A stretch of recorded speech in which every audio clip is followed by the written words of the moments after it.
पेड़ लगाओ, नेचर बचाओ। धनतेजस एक 10 साल का लेकिन बहुत ही स्मार्ट लड़का है। आजकल इसकी समर वेकेशन चल रही है, पर वो और बच्चों की तरह खेलने की जगह कुछ ना कुछ नया करने में लगा रहता है। क्या कर रहे हो बेटा? देखो तुम्हारे दोस्त जैस और नारी आए हैं। वो तुम्हें बुला रहे हैं। खेलने के लिए बुला रहे होंगे। मुझे नहीं खेलना माँ, मैं एक नई भाषा सीख रहा हूँ। कौन सी भाषा? तेलुगु। ना पेरु धनतेजस एल्ला उन्नारू। तभी जास और नारी उसके कमरे में आ जाते हैं और कहते हैं, ये तो कौन सी भाषा बोल रहा है? अरे ये छोड़ो, तुम लोग बताओ क्या बात है। देखो मैं अभी खेलने नहीं आ सकता। हम तुझे खेलने के लिए नहीं बुला रहे थे। तो फिर? हम तो तुम्हें ये आर्टिकल दिखाने आए थे जो न्यूज़पेपर में छाया है आज। धनतेजस न्यूज़पेपर लेकर वो आर्टिकल पढ़ता है तो उसे पता चलता है कि वो पर्यावरण के बारे में है।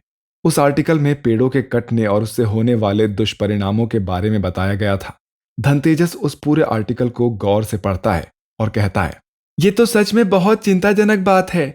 इस देश का नागरिक और इस धरती का निवासी होने के नाते हमें कुछ करना चाहिए। पर क्या? लोगों ने समय समय पर पेड़ों को बचाने के लिए अपने स्तर के कदम उठाए हैं, जैसे 70 के दशक में चिपको आंदोलन हुआ था। ये चिपको आंदोलन क्या है? चिपको आंदोलन में लोग पेड़ से चिपक कर खड़े हो गए थे ताकि उन्हें काटा ना जा सके। हमें भी कुछ तो करना ही पड़ेगा। चलो चलते हैं, नमित को भी साथ ले लेंगे। मैं भी चलूंगी। चल छोटी, तू भी साथ चल ले। वो चारों जाकर नमित से मिलते हैं और धनतेजस कहता है, हाँ तो दोस्तों, हमारी समर वेकेशन अब तक कोई खास नहीं जा रही थी, पर अब हमें एक कॉज मिल गया है जिसके लिए हम काम कर सकते हैं। हम सबको मिलकर पेड़ों को बचाना है जिससे हमारा पर्यावरण सुरक्षित हो। तो बताओ, किसी के पास कोई आइडिया है? हम लोग अपनी सोसाइटी में एक अभियान चालू कर सकते हैं जिसमें हम सबको बताएंगे कि पेड़ काटना कितना गलत है और उसके कितने नुकसान है। हाँ, ये तो अच्छा आइडिया है।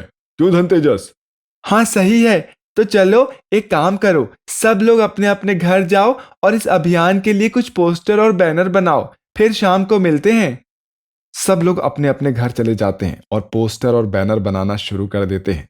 शाम हो जाती है और वो लोग एक पार्क में मिलते हैं। सभी बहुत ही सुंदर सुंदर पोस्टर और बैनर बनाकर ले आते हैं। हाँ दिखाओ दिखाओ, क्या क्या लिख कर लाए हो तुम लोग? पेड़ लगाए, जीवन बचाए।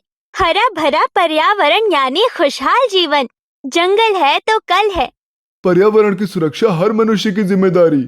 अरे वाह, तुम लोग तो बहुत अच्छा अच्छा लिख कर लाए हो। और तुमने क्या लिखा है? हमसे पर्यावरण नहीं है, पर्यावरण से हम हैं। बहुत अच्छा। चलो अब रैली निकालते हैं सोसाइटी में। वो पांचों मिलकर सोसाइटी में एक रैली निकालते हैं और अपने अपने पोस्टर और बैनर में लिखे गए स्लोगन के नारे भी लगाते हैं। धीरे धीरे सब लोग उनको देखने लगते हैं। थोड़ा ही टाइम गुजरता है और वहां भीड़ लग जाती है। अरे बच्चे तो बहुत अच्छा काम कर रहे हैं। हाँ हाँ, सही कहा आपने। तभी सोसाइटी के बाहर से एक आदमी आता है और वो बताता है कि बाहर रोड चौड़ा करने के लिए कुछ पेड़ काटे जा रहे हैं। ये सुनते ही पांचों बच्चे भागते हुए बाहर जाते हैं। ये आप लोग क्या कर रहे हैं? पेड़ क्यों काट रहे हैं? आपको पता नहीं है पेड़ कितने जरूरी है हमारे पर्यावरण के लिए? फालतू बातें ना करो बच्चों, चलो हट जाओ यहां से, हमें हमारा काम करने दो। वो पांचों उन कर्मचारियों को समझाने की काफी कोशिश करते हैं, पर वो लोग नहीं मानते। तभी उनको चिपको आंदोलन की बात याद आती है और वो लोग पेड़ों को गले लगाकर खड़े हो जाते हैं। ये देखकर सभी हैरान हो जाते हैं। उन्हीं लोगों के सोसाइटी में एक जर्नलिस्ट भी होता है जो ये सब देख रहा होता है। वो उसी समय वहां की रिपोर्टिंग शुरू कर देता है। जैसा कि आप देख सकते हैं, यहां पर इतिहास को दोहराया जा रहा है। 70 के दशक में जो चिपको आंदोलन किया गया था, ये बच्चे आज फिर से अपने पर्यावरण को बचाने के लिए वही कर रहे हैं। मैं इन बच्चों की बहादुरी को सलाम करता हूं। ये न्यूज वायरल हो जाती है और इधर इन बच्चों के साथ और लोग भी मिल गए होते हैं जो उनके इस चिपको आंदोलन के साथी बनते हैं। उनका छोटा सा अभियान एक बड़े आंदोलन का रूप ले लेता है और ये बात प्रशासन के कानों तक पहुंचती है और अंततः पेड़ों की कटाई को रोक दिया जाता है। फिर एमएलए धनतेजस की सोसाइटी में आते हैं और बच्चों से कहते हैं, बच्चों तुमने बहुत अच्छा काम किया है।